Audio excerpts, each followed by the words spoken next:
kita berdoa sebelum kita sekolah minggu. Yuk kita berdoa dulu. Tuhan Yesus, terima kasih buat hari ini. Sekarang kami mau sekolah minggu. Berkati kami semua dalam nama Tuhan Yesus. Amin. Terima kasih. Hai kids, apa kabar? Hari ini sebelum kita belajar firman Tuhan, yuk kita main sedikit. Kakak punya beberapa gelas dan sebuah Lego. Nanti kids tebak ya, Lego yang kakak taruh ini akan ada di gelas yang mana?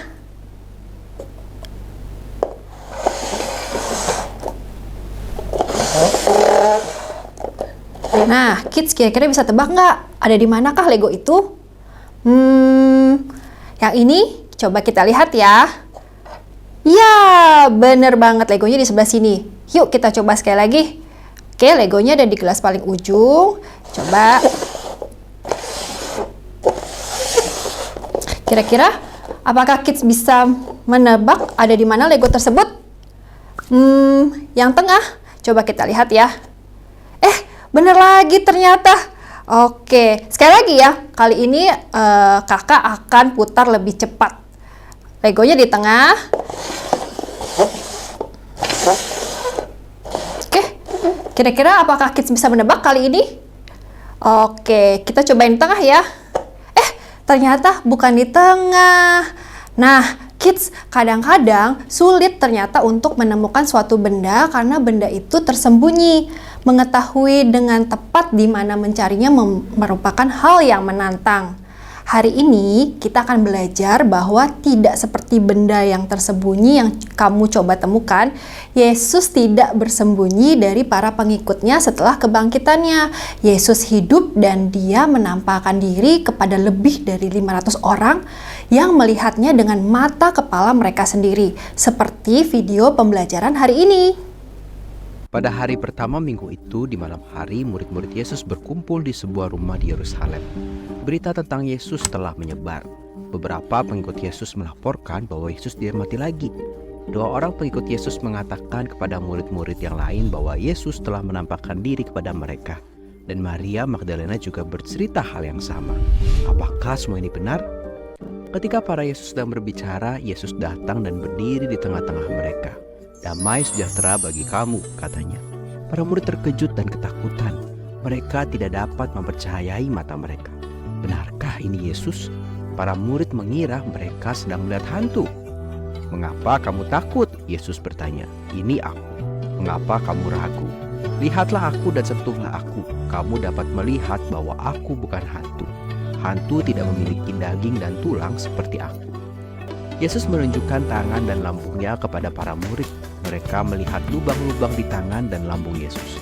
Semuanya terlihat seperti mimpi, tetapi Yesus benar-benar hidup. "Apakah kamu punya sesuatu untuk dimakan?" tanya Yesus.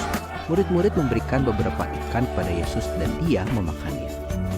Yesus berbicara kepada para murid dan menjelaskan Alkitab kepada mereka. Dia membantu mereka memahami bagaimana hukum Taurat Musa, kitab para nabi, dan kitab Mazmur menceritakan tentang dia. Kitab suci mengatakan bahwa Mesias akan menderita dan bangkit dari kematian sehingga orang-orang dapat diampuni dosa-dosa mereka. Kemudian Yesus berkata kepada para murid bahwa mereka memiliki tugas yang harus mereka lakukan. Para murid harus menjadi saksinya, memberitakan kepada orang lain bahwa Yesus sudah bangkit dan siapa yang bertobat dari dosa, mereka akan diampuni.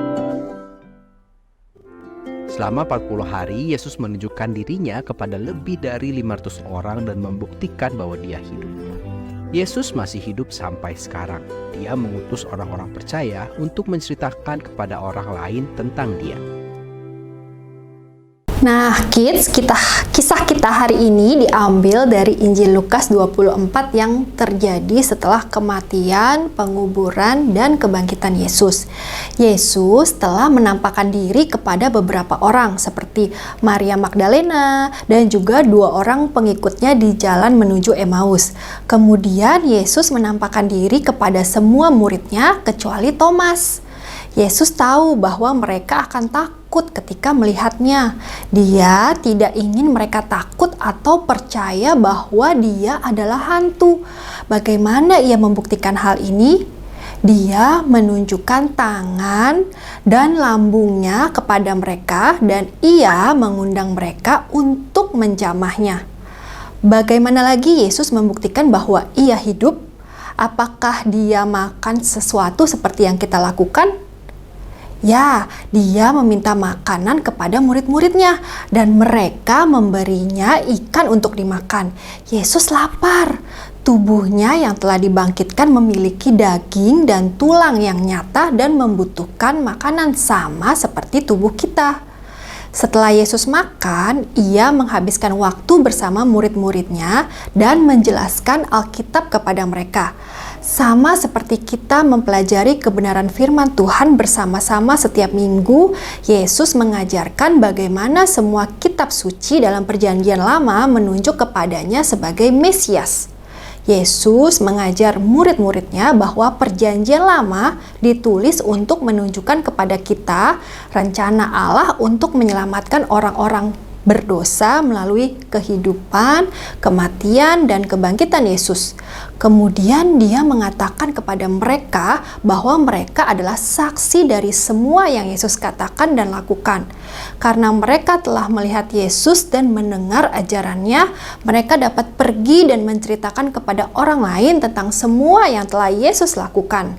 Yesus juga memberitahu mereka bahwa mereka memiliki tugas yang harus mereka lakukan. Apakah tugas yang diberikan Yesus kepada mereka?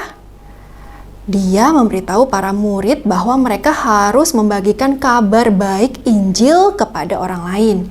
Yesus memberikan tugas yang sama kepada semua pengikutnya, termasuk kita. Kita harus memberitahu semua orang tentang pentingnya bertaubat dari dosa dan menerima pengampunan melalui iman kepada Yesus. Selama 40 hari, Yesus menunjukkan dirinya kepada lebih dari 500 orang dan membuktikan bahwa dia hidup. Dalam 1 Korintus 15 ayat 3-8 menunjukkan bahwa Yesus masih hidup sampai sekarang. Dia mengutus orang-orang percaya untuk menceritakan tentang dia kepada orang lain. Hari ini kita memiliki firman Tuhan sehingga kita dapat menjadi saksinya juga. Ketika kita percaya kepada Yesus, Roh-Nya tinggal di dalam kita dan memberi kita kuasa untuk melakukan pekerjaan yang Dia berikan kepada para pengikutnya. Kita menunjukkan bahwa kita mengasihi Allah ketika kita menceritakan kepada orang lain tentang kasih-Nya kepada mereka melalui Yesus. Nah, kids, sekarang mari kita berdoa. Tuhan Yesus, kami mengucap syukur untuk firman-Mu hari ini. Kami berterima kasih karena Engkau begitu mengasihi kami. Engkau telah mati di kayu salib dan bangkit untuk menebus dosa kami. Kiranya Roh Kudus menolong setiap kami agar hidup kami boleh memberitakan kabar baik untuk orang lain dalam setiap perkataan dan perbuatan kami. Terima kasih Tuhan, di dalam nama Tuhan Yesus Kristus kami berdoa dan mengucap syukur. Amin. Nah, kids, kita semua akan bersama-sama mengakhiri akan ibadah kita hari ini. Kak Eri akan berdoa untuk kids semuanya. Mari bersama-sama kita berdoa.